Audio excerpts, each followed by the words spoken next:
We're in Leopard Marina in the southern part of Grenada, and it's a beautiful day. It's hot down here, but we're taking this opportunity in the marina to do a couple things. One, it's great to have Wi-Fi. Oh, love the Wi-Fi. And great for the kids to run around on the beach and go to the pool, and we can go for walks. It's wonderful. But it's also a chance to do some maintenance that we've been waiting for just for this opportunity. So we have the shore support, the parts, and so on. So I made a little video upcoming on the engine maintenance I just did. It was a multi-day project. I pulled the injectors on both main engines and also did a valve clearance job on both main engines and some corrosion work, some painting. I also did the same for the generator. So this was an opportunity to do some work while we had a marine diesel shop nearby so I could get my injectors pop tested, but I'll walk you through that when I show you the video. Just a reminder, I am a certified mechanic. I went to trade school, so what you see in the video, if you're not familiar with these things, this isn't meant to be instructional. So it's just meant to show you some of the things that we have to do with the engines while we're on board the boat. So here we go. So today we're going to pull the injectors. I don't have the ability to test them on board or clean them, so we have Palm Tree Marine, which is just in the next bay, and I'll take the injectors over there and have someone bench test them and make sure the spray pattern is good, and also put them on a wire wheel and clean them up, put them back in the engine, because after a while they tend to build up carbon deposits on them, and you want to get rid of that and make sure that the spray pattern is consistent so you get good firing across all 4 cylinders, in our case with a 4-cylinder engine. So we have Yanmar 4JH5E naturally aspirated diesels.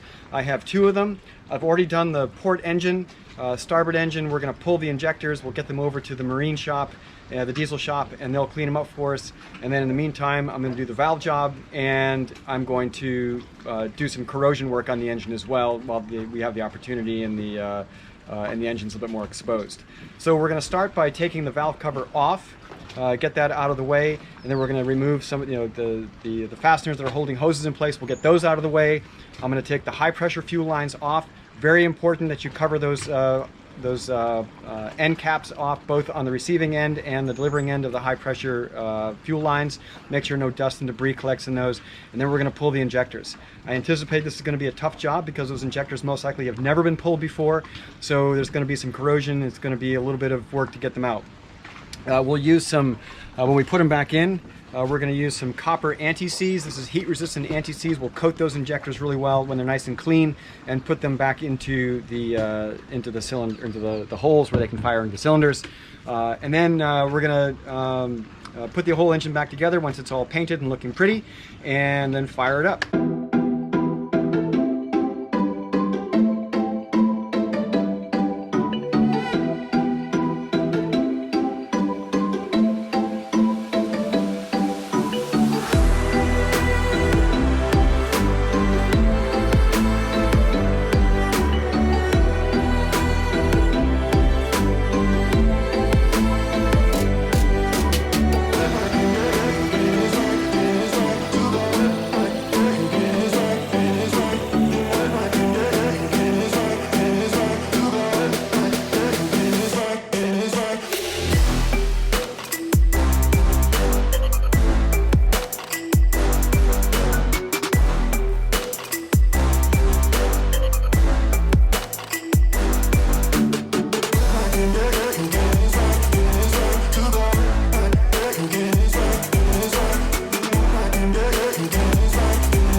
it's now 1 o'clock in the afternoon and I've been working on this all morning long. Took a break for lunch.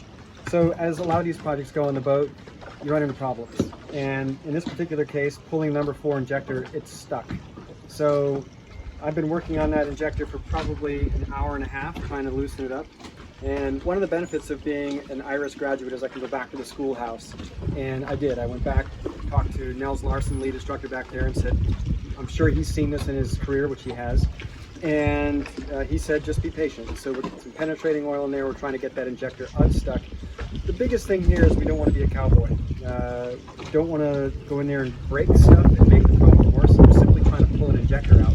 But as these projects go, what should have been just an hour to pull the injectors now has turned into a 5-hour project. So we'll have an update as we go along.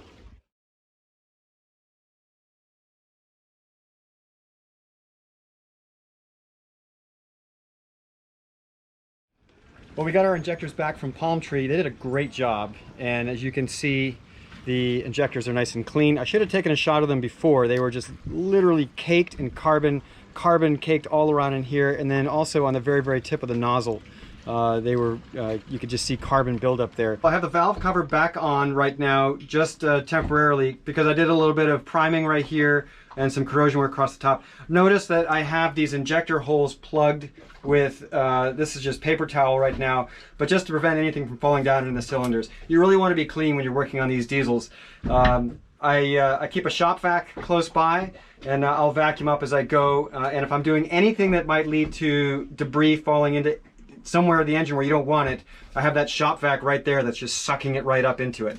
So a couple of other things I wanted to point out on this this engine. These are remarkably reliable engines. These marine diesels will run forever if you give them clean fuel, clean air, and a clean environment. Right now the engine room is way dirtier than I normally keep it, but because we've been doing maintenance in here, it's to be expected. So when I'm all done with this, we're going to clean it all up, make it look real nice and shiny and pretty. But a couple of things that I wanted to point out on this engine. First of all, when I took the high pressure lines off, I made sure I covered up these lines. We don't want any debris getting into these fuel lines. Same thing over here on the high pressure lines. I did a little corrosion work on them, painting, but you can see I've got all of the ports are all covered up to make sure that we don't get any debris in there. And then I'll be very careful when I put them back together again, that we don't have anything that could potentially get in there in just those split seconds when we're putting it all back together again.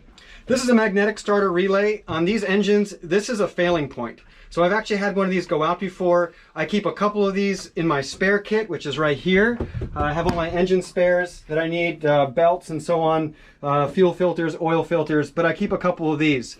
I had to replace a lift pump right here as well on the other engine. That was an underperforming lift pump. I don't keep a spare one of those. I'd like to have one, but I don't. But these magnetic starter relays, if you ever get into a problem and you have to start the engine when this relay has failed, you can put a screwdriver right across these two contacts and short that, and the engine will start as long as the battery circuitry is in place. Down here is the SD50. Fearless has SD50, Yanmar sail drives. These things tend to get a bad reputation in the fleet. A lot of people are looking, oh, I got to upgrade to SD60s. That maybe the SD60 is certainly an improvement over the SD50. But if you take care of these things, they will last you forever. I just did a cone clutch replacement on both engines. And again, we were approaching 2,000 hours, so it was time. Yanmar actually recommends you change them every 500 hours. So now that I know that, we're tracking forward. We'll see how these engine cone clutch, or the sail drive cone clutches wear.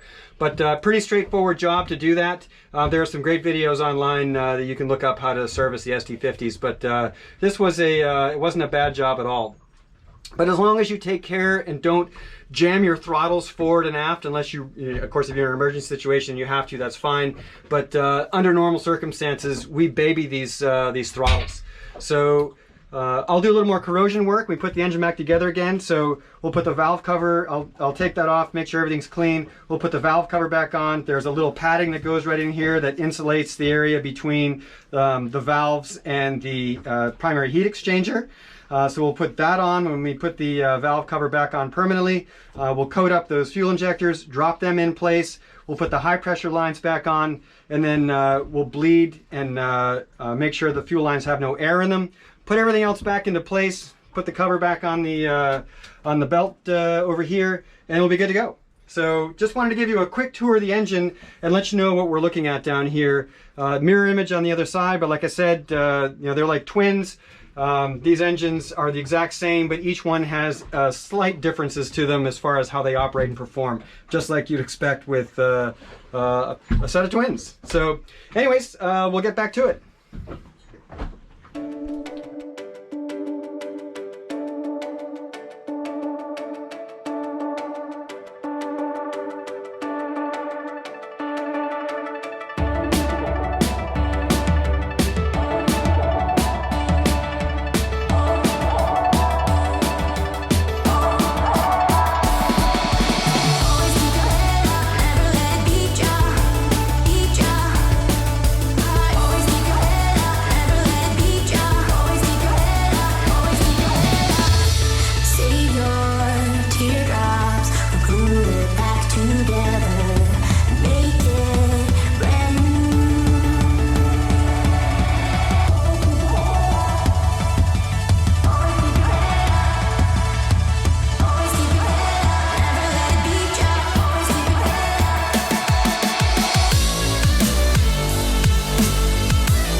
Job is done. We have the injectors back in, the return lines are connected, the high pressure lines are reconnected. I'm going to have Gavin crank the engine, and then I'm going to show you one last thing that I do at the very end. I'm going to bleed each high pressure line. You'll hear the cylinder cut out. I just want you to hear that change in tone in the engine, and it'll run a little bit rougher as that cylinder cuts out, but a simple way just to make sure there's no air in those fuel lines. Okay, so Gav, go start the starboard engine.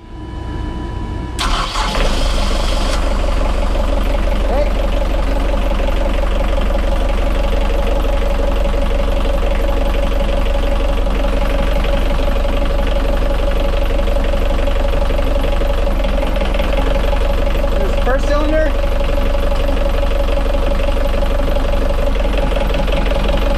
Second one, we cracked that one. You hear that change? You can actually see the fuel coming out of that line there.